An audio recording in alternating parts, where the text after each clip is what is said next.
নমস্কার বন্ধুরা, কেমন আছেন? আশা করছি সবাই সুস্থ আছেন, ভালো আছেন। আজকে আবারও নিয়ে চলে এসেছি একটা নতুন রিডিং নিয়ে। আজকে দেখব আপনার ভালোবাসার মানুষটি এখন এই মুহূর্তে আপনার জন্য কি অনুভব করছে, মানে current feelings of your partner. এবং এই যে আমি এখানে সাফেল করে কার্ডটাকে রেখেছি, এখান থেকে আমি দেখব যে নেক্সট 7 ডেজের মধ্যে আপনাদের লাভ লাইফে কি হতে চলেছে। এটা একটা টাইমলেস রিডিং, তাই যখনই দেখুন না কেন তখনই কিন্তু আপনার পার্টনারের ফিলিংস আপনার জন্য সেটাই থাকবে। এটা যেহেতু একটা জেনারেল রিডিং, কালেকটিভ রিডিং, তাই আপনার সাথে 50 থেকে 60%ই কিন্তু রেজোনেট করবে। পুরোপুরি মিলে যাওয়ার মতো যে রিডিং, তার জন্য কিন্তু পার্সোনাল রিডিং বুক করতে হবে। অবশ্যই বন্ধুরা, যারা আমার কাছে পার্সোনাল রিডিং নিয়েছো তারা যদি এই ভিডিও দেখো, অবশ্যই তোমাদের কেমন লেগেছে কমেন্ট সেকশনে জানাবে। পজিটিভ এনার্জিকে ক্লেম করতে ভুলো না বন্ধুরা, তাহলে কিন্তু ইউনিভার্স থেকে পজিটিভ এনার্জিটা ক্লেম করলেই কিন্তু তোমরা অ্যাকসেপ্ট করতে পারবে। সাবস্ক্রাইব করবে নতুন নতুন আরও ভিডিও পাওয়ার জন্য। আর বন্ধুরা, এখন দেখব আমার যে বন্ধুরা এই ভিডিওটি এখন দেখছে তাদের ভালোবাসার মানুষটির বর্তমান অনুভূতি কি আছে তাদের ভালোবাসার মানুষের কারেন্ট ফিলিংস কি আছে দেখে নেব বন্ধুরা।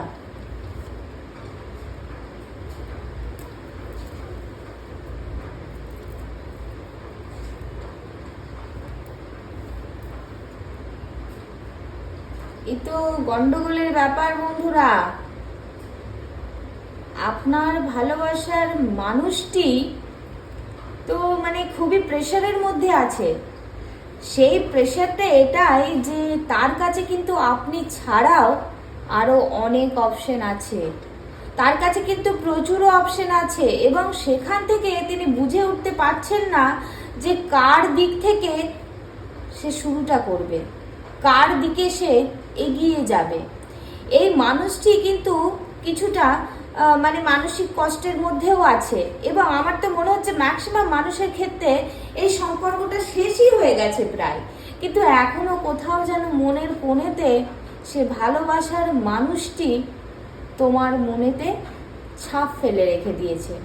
তুমি তাকে ভুলে যেতে পারোনি, কিন্তু সেই মানুষটি অতটাও তোমাকে নিয়ে ভাবছে না যতটা তুমি ভাবছো। সেই মানুষটির সাথে মনে হচ্ছে হয় নো কন্ট্যাক্টে আছো, বা ব্রেকআপ, বা ডাইভোর্স, বা একদম দুজনের বিচ্ছিন্ন হয়ে গেছে, বিশেষ কোনো একটা কন্ট্যাক্ট নেই। তো যে পার্সনের কথা চিন্তা করে এখন এই রিডিংটা দেখছো, বলবো বন্ধুরা, তার জীবনে কিন্তু প্রচুর অপশন, আর সে এত অপশন পেয়ে গেছে যে নিজে ব্ল্যাঙ্ক হয়ে গেছে। সে বুঝতেই পারছে না যে কোন মানুষটি তার জন্য পারফেক্ট হবে, কে তার ডিভাইন লাভ, কার দিকে সে এগিয়ে যাবে। ইচ্ছে তো আছে যে কারোর সাথে একটা শুরু করার, কিন্তু সে ডিসিশন মেক করতে পারছে না। সেই নিয়ে কিন্তু নিজে একটা পাজেল হয়ে গেছে, নিজের মনের মধ্যে একটা মানে কি বলবো, একটা ঝড় বয়ে যাচ্ছে, একটা মাথার উপরে বোঝা, বার্ডেনের সৃষ্টি হয়ে গেছে। এবং সেই মানুষটি মনে হচ্ছে কোথাও না কোথাও একটু শারীরিকভাবে অসুস্থও আছে, ছোটোখাটো কিছু সমস্যা কিন্তু শারীরিকভাবে সেই মানুষটির মধ্যে এখন বর্তমান। এবং সেই মানুষটি কিন্তু খুবই একটা স্ট্রাগল করছে, চুজ করতে পারছে না। হয় না, আমরা যখন লাইফে অনেক অপশন পেয়ে যাই আমরা বুঝে উঠতে পারি না কোন দিকে যাব, আর গিয়ে পড়ে সেই ভুল অপশনের দিকেই বেশিরভাগ আমরা পা বাড়িয়ে ফেলি।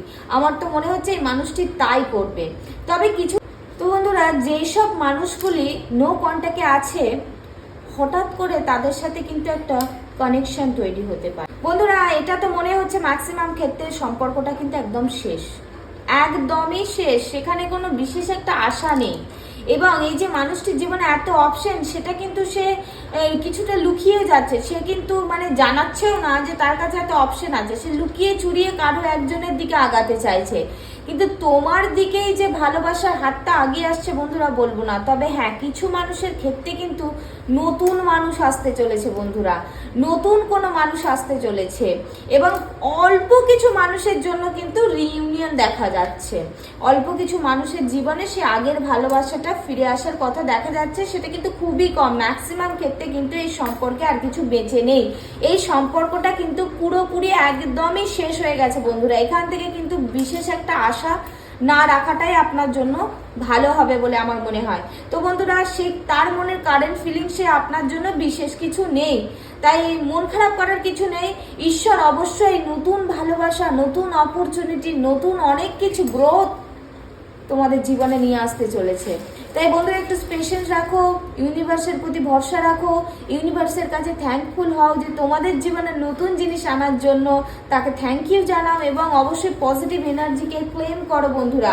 পার্সোনাল রিডিংয়ের জন্য স্ক্রিনে দেওয়া নাম্বারেতে হোয়াটসঅ্যাপ করতে হবে, সেখানে কিন্তু ডিটেলে জেনে যাবে যে তোমার জীবনে কি নতুন মানুষ আসছে নাকি সেই মানুষটাই ফেরত আসছে। এবং এই ট্যারো ডেক, এই ডেকটি যে আমি সাফেল করি এখানে রেখেছি, এখান থেকে দেখবো যে নেক্সট 7 ডেজের মধ্যে লাভ লাইফে কি হতে চলেছে বন্ধুরা। নেক্সট 7 ডেজের মধ্যে ওয়াও বন্ধুরা, তো নতুন শুরু, একদম নতুন শুরু। লাভার্স বন্ধুরা, এই 7 দিনের মধ্যে তো আমার মনে হচ্ছে পেজ অফ কাপস রিভার্সে।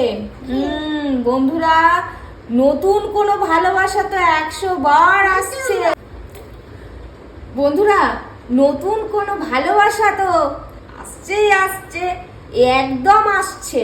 সেটা খুবই তাড়াতাড়ি। প্রথমে তো হয়তো বন্ধু হিসাবে সে তোমার জীবনে এন্টার করতেই পারে, কিন্তু তারপরে আস্তে আস্তে কিন্তু সেটা ভালোবাসায় পরিণত হবে। অনেক মানুষের ক্ষেত্রে তাদের সোলমেট কানেক্টেড হতে চলেছে বন্ধুরা। অনেকের জীবনেই কিন্তু তাদের সোলমেট কানেকশন, ডিভাইন থেকে তৈরি করা যে কানেকশন, সেই কানেকশন তাদের লাইফে আসতে চলেছে। এবং কিছু কিছু মানুষ তো সেই পুরনোটাকেই এমনভাবে ধরে রেখেছে যে ভালোবাসার কাপটা তার দিকে এই নতুন মানুষটি বাড়িয়ে দিচ্ছে, সে অ্যাকসেপ্টই করতে পারবে না। কিছু মানুষ কিন্তু এই ভালোবাসাটাকে অ্যাকসেপ্ট করবে না। এবং কিছু মানুষ, কিছু নয় বেশিরভাগ মানুষের জীবনেই কিন্তু নতুন কোনো ভালোবাসা আসছে বন্ধুরা, 100% আসছে। এই পজিটিভ এনার্জি ক্লেম করতে একদমই ভুলবে না বন্ধুরা। প্রথমে কিন্তু এই ভালো কিছু কিছু মানুষ যাদের ভালোবাসা প্রয়োজন নেই, তাদের জীবনে কিন্তু নতুন বন্ধু আছে। যারা অলরেডি কমিটমেন্ট, তাদের জীবনে কিন্তু বন্ধু আসতে চলেছে। এবং যারা একটি ভালোবাসার মানুষ বা তার সোলমেট ডিভাইন লাভের তোমরা ওয়েট করছিলে, তাদের জীবনে কিন্তু ডিভাইন লাভ আসতে চলেছে বন্ধুরা। এবং তার সাথে বলবো যে কিছু মানুষ কিন্তু কিছু বুঝতে পারবে না এবং যে পিছনের জিনিসটাকে, পিছনের ভুলটাকে ধরে রেখে দিয়ে তার কাছে যে ভালোবাসার অফারটা আসছে সেটা কিন্তু সে মিসও করে যেতে পারে। তাই বন্ধুরা, অবশ্যই ভেবেচিন্তে কাজ করো। এবং তোমার জীবনে কি হতে চলেছে, তোমার জীবনে কি সোলমেট আসতে চলেছে, নাকি তোমার জীবনে নতুন কোনো বন্ধু আসতে চলেছে, নাকি তুমি ভালোবাসাটাকে না বুঝতে পেরে অ্যাকসেপ্ট করবে না, সেরকম কিছু আসতে চলেছে বন্ধুরা। অবশ্যই অবশ্যই বলবো, আরও একটা ইনটিউশন আসছে বন্ধুরা। কিছু মানুষের কিন্তু রিইউনিয়ন আসতে পারে, কিন্তু সেই রিইউনিয়নে নিজে একটু বোকামি করবে, নিজে একটুখানি নিজের রাগ, ইগো, জেদ এইসব দেখাতে গিয়ে না, রিইউনিয়নটা থেকেও কিন্তু একটুখানি তার মানে ব্যাক হয়ে যেতে পারে। মানে সে রিইউনিয়নটা থেকে তার টাইমটা একটুখানি কিন্তু বেড়ে যেতে পারে তার নিজেরই কর্মের জন্য। তাই বন্ধুরা বলবো, সাবধান থাকবে। ভালোবাসার মানুষটি যদি অনেক দিন পরে আবারও সে যোগাযোগ করে, অবশ্যই অ্যাকসেপ্ট করার চেষ্টা করো, দুজনের মধ্যে ঝামেলা সমস্যা মিটিয়ে নেওয়ার চেষ্টা করো। আর বন্ধুরা, এত সুন্দর card, the sun card, the lovers card, একদমই খুব সুন্দর কার্ড। তো বলবো বন্ধুরা, এই পজিটিভ এনার্জি ক্লেম অবশ্যই করবে এবং পার্সোনাল রিডিং এর জন্য স্ক্রিনে দেওয়া নাম্বারে যোগাযোগ করতে হবে। Thank you God, thank you universe, আমার মাধ্যমে আবারও আমার বন্ধুদের কাছে ইনফরমেশন পৌঁছে দেওয়ার জন্য। Thank you, thank you, thank you.